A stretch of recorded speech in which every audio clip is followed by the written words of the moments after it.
Hi, I'm Akhtar. I'm Rohan now. Welcome to The Long Take. This week we're discussing the new Amazon Prime Video docuseries Angry Young Men, which is about the Salim-Javed partnership, what I went through, what the highs and the lows and how they fell apart and stuff like that. It's our first docuseries in a while, in a few years. What do you make of it, Ron? Do you feel like it adds to your knowledge about what you knew about them? Absolutely not. But that could also be because, my work requires me Do to. you already read up on it? But you would still imagine that if you have access to literally everyone, you would unearth something new. I mean, see, a show like this is anyway going to aim at, fans, people who are Right. already familiar with these two, to a degree. And I think if you're familiar with them and their work, then the information that the show offers is something that you'll probably already know. It's not really introducing people. I mean, it is introducing people to them, but then I don't know if anybody I would don't. want to be. I was actually I was gonna get to that at some point, but yeah, I guess kicking off with that is this is basically for a very select audience, right? It was almost like two generations above us in some way because who even people who are born after a certain era probably have no idea who these people are. Probably, which is what is confusing, right? So who are you kind of making this show for? Is it like a is it for the audience that already knows them and their work and their stories, because then it's not really giving you much? Or is it for people Yeah. who have no idea? To them all of this is new, but then would they even be interested, And no, even if sure, say I put myself in a place where I don't know who these people are, but I'm interested to learn about these people who apparently changed Bollywood in this era. It is not made in a fashion that it would make a lot of sense to me, right? Like you haven't actually seen some of their work. The way the first episode throws you into it and just starts jumping into stuff, it doesn't even set the stage of where Bollywood was and how they changed. It's almost like throwaway lines. Yeah, we were making 500 movies about people going on holidays in movies, and then suddenly these guys did something different. I'm that doesn't really set the stage. Yeah, I suppose it doesn't really give you much context about what was happening or In the why they industry, were yeah. so. Yeah, because I remember that Karan Johar comes and says that, it was like all fluff before this. But then that's also not entirely true because, Yeah. it's like the Indian film industry has been, it's like 100 years old, and we've had like multiple waves. So agar uske 5 saal pehle the mainstream was doing one thing doesn't really define what the entire country was. So anyway, this is one of those things where, every kind of scene is designed to just be like nothing greater has ever happened on the planet than these two, which I Which is found annoying was. after a point because he's that you need a different angle on it, right? Which I think Anju Rajabali is probably the only person who gets to do that, possibly in episode 3, where he starts Yeah. pointing out that, hello, they weren't actually the greatest, their female characters had problems and this was a problem. But then uske 10 seconds baad, it's bring in some family member and some beti or beta and then nahi, sab great tha. I'm who do you think I want to trust? The daughter or some random outsider? Yeah, it's just tokenism, right? It's like we can't, in fact, it reeks of something that Zoya Akhtar and Farhan Akhtar themselves might have just come up with, that we need a voice to counter everything that's already entirely possible because the kids are producing this. Yeah. So it reeks. It's just one of those things that dalne ke liye, just for the sake of it, we have that one throwaway line, which is fully possible that you might just miss it because it's so tiny and so buried in a different story. But then when you immediately counter it with Reema Kakti defending and literally having a difficult time defending it because she can't really find the correct words to be but it's fine, context tha, us time mein aise hota tha, this, that. Which is nonsense because there were enough people offering something different at that time itself. Right. So exactly. So the entire series, it's very unfortunate that they chose to kind of make it in this fashion, because firstly it comes across as just like a vanity thing, that it's like a home movie almost. Now it's imagine Salim-Javed pass one day ghar pe Zoya and Farhan and Salman need something to play, then let's play our tribute to our parents. And it's it's not really incisive, right? You don't really get to understand who these people were beyond just we had difficult beginnings, and then we stumbled into this and all that. It's not psychologically penetrate nahi kar raha unko. Yeah, and the one thing that you would want to eventually penetrate is why they walk their separate ways. You thought in the end, the second episode like that, I'm oh great, finally maybe episode 3 they'll like dig into it. And the first half of the third episode, they just like forget about the cliffhanger. Forget that they laid that. Yeah, they're like, we'll get to it. Like 20 minutes, they don't even return to that point. And when they return to it, they're like, well, these guys never really talk about it. And so we will also not try to like push it the button too much. Yeah, which is the weirdest thing, which baffles me, that why this thing even exists, right? Yeah, because the entire point of a docuseries should be that press the things that people are unwilling to talk about. You have to get someone to talk about it, but it's just like, let's just leave it at that. So it's one thing to watch this 3-episode thing and then wonder why in like deep in episode 3 is the first time someone actually talks about, oh yeah, a split happened.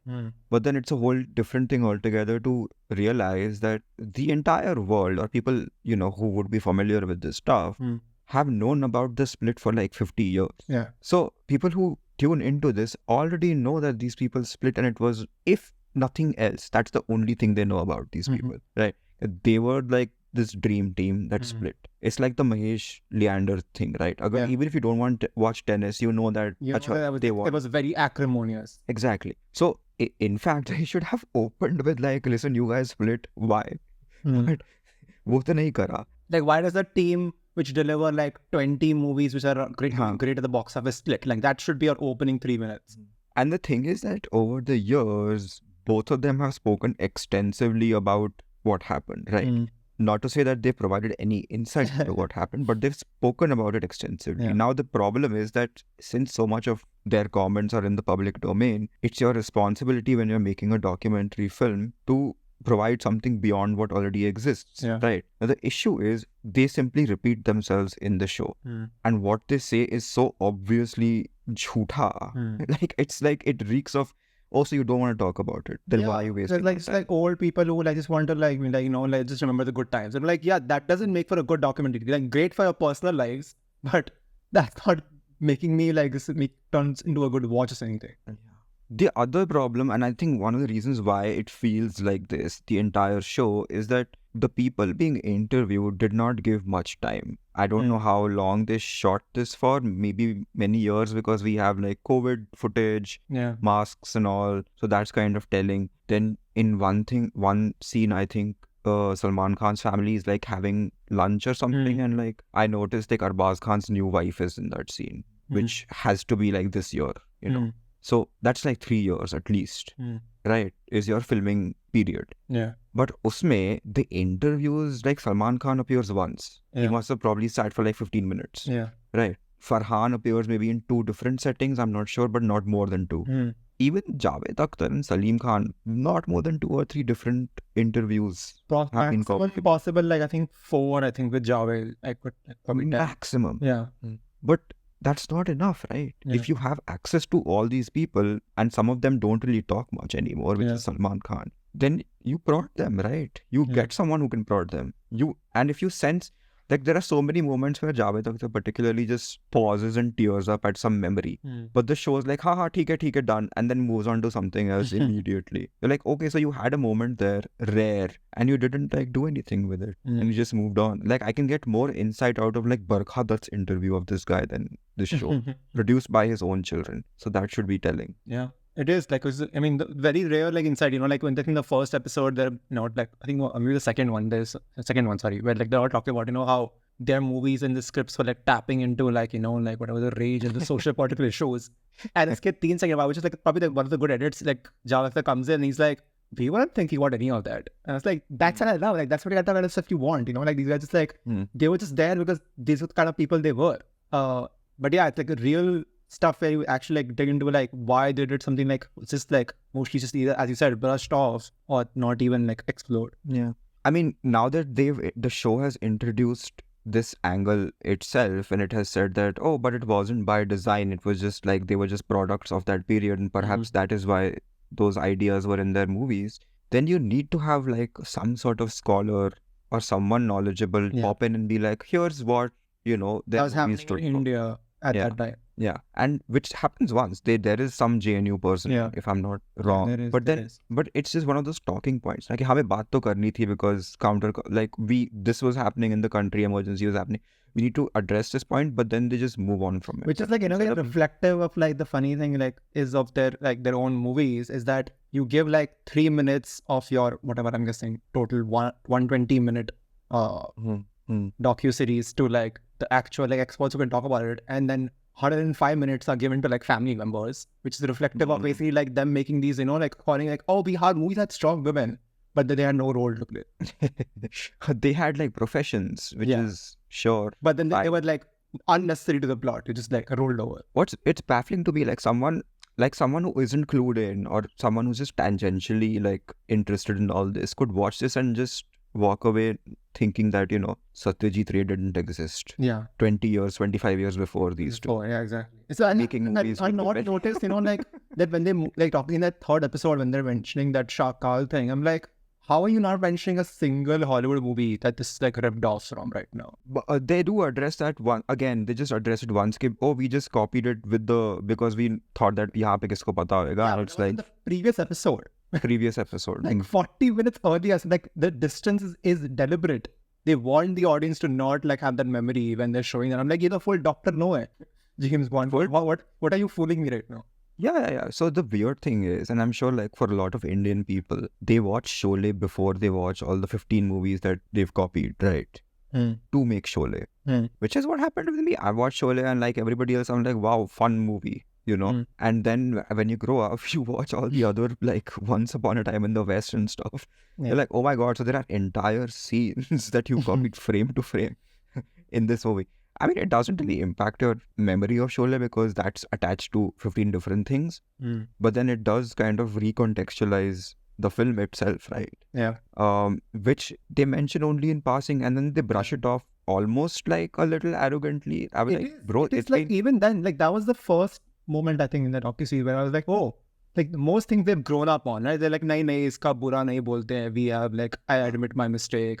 We made an error. But this is the one thing they were like, nahi. Like they hadn't seen, to isme kya galat hai, humne copy kar. Which just goes to show, right? Because sure, in 2024, a lot more people are talking about women's agency, especially in Hindi cinema. But nobody's really talking about plagiarism, right? Yeah. So I'm guessing like in 2034, when plagiarism becomes more of an issue, they might look back and be like, oh yeah, but that was a mistake. I want someone in 20 years to look back at this docu-series and then comment on every star who comes in and praises writers and is the same guy responsible for not having scripts in his own movies. Like that lack of self-awareness is the most annoying thing. I could not stand Amir and Ritik and Karan Johar showing up and praising writers like kya log the? Bhai, to tumhare writers kahan hai aajkal? The show ends in this very bizarre fashion where they have like, I don't want to sound mean, but like nobodies, right? And they pop up and they're like, ye aspiring writer hai. I'm like, okay. Yeah, upcoming writer correct. Yeah.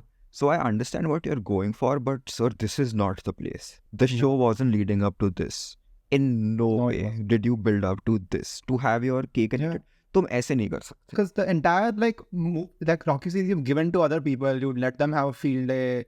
Ritik's like, I love these guys, kya log the, aaj ke writers kahan hai? Bhai, tu hi bata de kahan hai? You would know. Nahi, but listen man, like so you have chosen to end your show with people who are struggling in the industry and complaining about paisa nahi hai. But that would make sense if it comes at the tail end of a 3-episode thing in which the protagonists, Salim and Javed, were also underpaid and undervalued for their entire careers.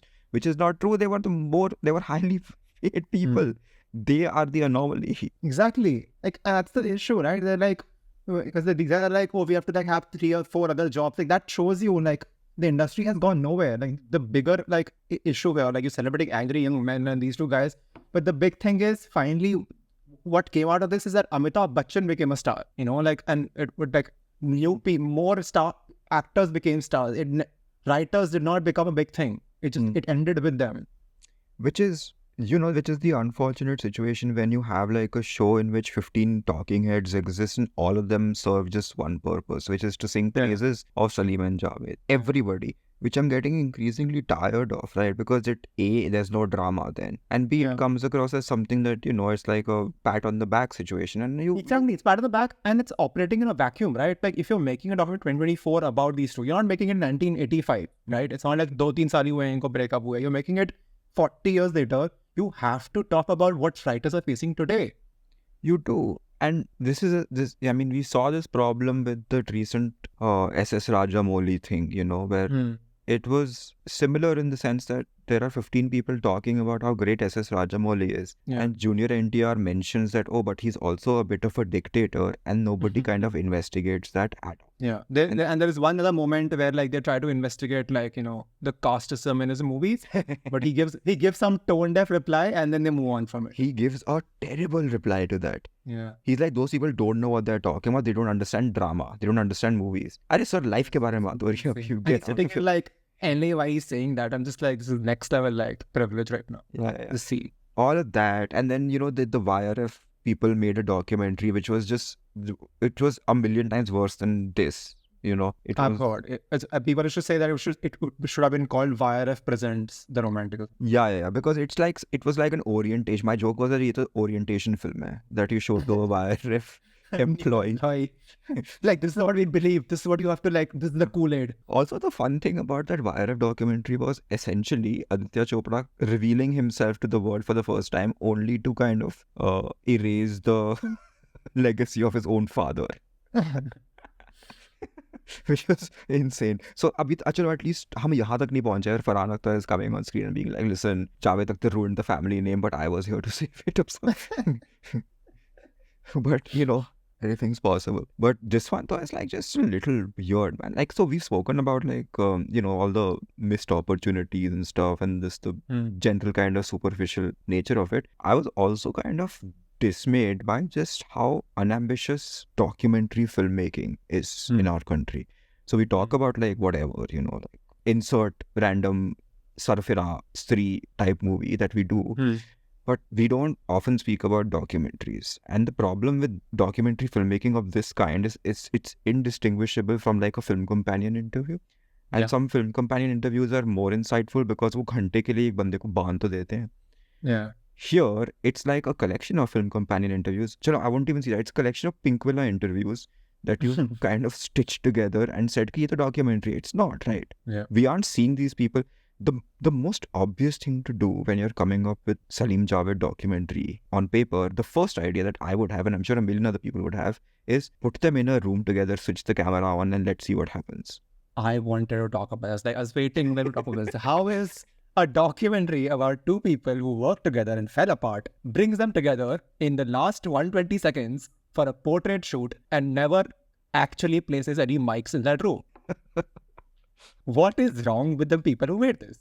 It's very, very strange because it's so obvious that Salim Khan has resentments and it's so obvious that Javed Akhtar has guilt, right? Because Javed Akhtar was the one who did the breaking up and Salim Khan's career suffered while Javed Akhtar thrived. You have to put them in the room in the first 10 minutes of this docuseries. I need to see that scene. I need to see them interact. I need to see them. They have to talk about their movies together. You know, like when say there's a comment about Sholay or Zanjeer, I want to see the other react what he says. Then it's insight. Yeah, you have to let them talk. You have to let them drive the narrative. Yeah. You have to expose them for what they're concealing. But यहाँ पे तो नहीं, दो अलग universe चल रही है, उसको बस जोड़ दिया editing table में. Yeah, it's so interesting to watch two people in a room and you can sense the friction between them, but you can sense the bond, you can sense the memories that they share. Everything is so obvious, right? When people, what they choose to reveal, what they choose not to reveal, how they kind of address certain situations, the words that they choose, the faces. Exactly, because when someone will make a line like, "Ha, is script mein maine ye likha tha," like you will see some reaction on the other guy. Like that is the entire, like, forget missed opportunity we've been talking about. This is the biggest thing they have been lacking. But that also being said, like, I'm sure they thought about it. So it's more interesting to kind of wonder why it didn't happen. Like we had a documentary on this documentary about why they could not put them in a room together and shoot. Exactly. That's more interesting. That is the bigger issue now. Okay, I'm sure everybody must have wanted this to happen, but one of them. But like who blocked it, where it got halted, what were the thoughts? I want to be in that room, you know, like Zoya and Farhan discussing it, Salman and Arbaz like, कर पाएंगे, but like पापा ये बोलेंगे, पापा ने ये बोल दिया, फिर पापा ने ये नहीं करा. Like that's the real thing. The thing. But no one shows it. It's very strange because Arbaz Khan himself has a talk show and he has interviewed both Javed Akhtar and Salim Khan separately. And it's almost like they live in two separate continents, these people. You can't get them together. Like literally in the same city. They're in the same city, they're very close to each other, and they keep saying, doors are always open, children were always meeting, this, that. Life didn't change much. But they are clearly never meeting in front of camera. But they obviously don't want to sit together and hash it out. Because that's the thing, right? Because they're selling us like, oh, insightful, like never before seen. We'll see these two people, but it's not actually that. And I'm sure people will kind of catch on to it. Like, हाँ ठीक है. Docu-series called Angry Young Man, and they're just making viewers angry about what you're not giving them. Yeah, it's very sad. It's very sad to see like a missed opportunity like. Because it could have been so much more interesting without really much of a... Yeah, so imagine like if you like watch The Last Dance and Michael Jordan is like, I won't show you any of the footage I've been hiding for 20 years. And then he is like, cut. Like, what? Why did you make it? It needs to be, you need to push boundaries a little bit more in terms of how to kind of document reality, right? Because I don't know if you remember that Mike Tyson documentary, which was the entire documentary was Mike Tyson and nobody else looking into a camera and literally confessing his deepest secrets directly to your face. Even that can be dramatic, right? You don't need 15 people, you just need one person being honest. But वो नहीं है इसमें ना. So इसमें you have to rely on like... at least being willing to be honest, right? Like everyone feels distant. It's like almost to a point of like, itna bolenge about our like beloved uncle or dad or whatever like he is to us. And we will stop. It's very cagey and it's very like superficial and it's very like... Like I don't need Salman making, observations about when he was like 15, 18 years old thinking, ये पापा and uncle ये करते थे, तुझे क्या याद है? I want to hear it from them. And but it's all like, so we met one day and like we decided let's just give it a shot and we just followed the formula and then one day we decided to end it and then you're like, okay. Okay. Like what is this, a Wikipedia article? Congrats, I guess. Okay then. Yep. That's all for this episode of The Long Take. You can follow us on Facebook, YouTube, Instagram, and Threads at thelongtakepod. You can write to us at thelongtakepod@gmail.com. Please leave us a rating and a review wherever this episode, and we will see you next week. Thanks for listening.